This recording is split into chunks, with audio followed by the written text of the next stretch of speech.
Hi everyone, welcome to our channel. இன்னைக்கு 10th standard math chapter 2 exercise 2.5ல 10th sum பார்க்க போறோம்.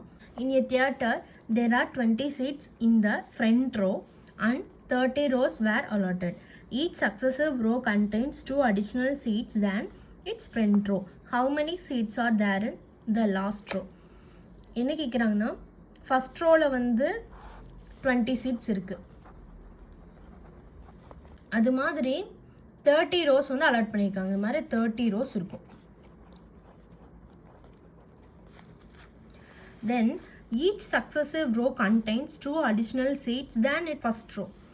அப்படிங்கும்போது first row compare பண்ணும்போது இப்போ செகண்ட் ரோ பார்த்தீங்கன்னா 2 சீட் அடிஷ்னலாக இருக்கும். அடுத்து தேர்ட் ரோ பார்த்தீங்கன்னா 2 சீட் அடிஷ்னலாக இருக்கும். இது மாதிரி 30 ரோஸ்க்கு 2 ஆட் ஆகிட்டே வந்துட்டுருக்கு. ஸோ லாஸ்ட் ரோவில் எவ்வளோ சீட்ஸ் இருக்கும் அப்படின்னு தான் கேட்டிருக்காங்க சொல்யூஷனில். இப்போ A ஈக்குவல் டு ஃபஸ்ட் ரோவில் எவ்வளோ சீட்ஸ் இருக்குது 20. So A equal to 20 and D equal to எவ்வளோ ஆட் ஆகிட்டு வந்துருக்கு 2 சீட்ஸு ஆட் ஆகிட்டே வந்திருக்கு. அப்போ அந்த 2 தான் difference D. Next N equal to எவ்வளோ ரோஸ் இருக்குது மொத்தமாக 30. So N equal to 30. நம்மளுக்கு என்ன வேணும் லாஸ்ட் ரோவில் எவ்வளோ சீட்ஸ் இருக்குது நம்ம ஃபைண்ட் பண்ணணும். So formula is L equal to A plus N minus 1 into D.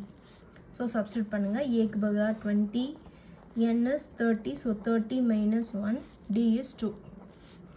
20 plus 30 minus 1 is 29 into 2.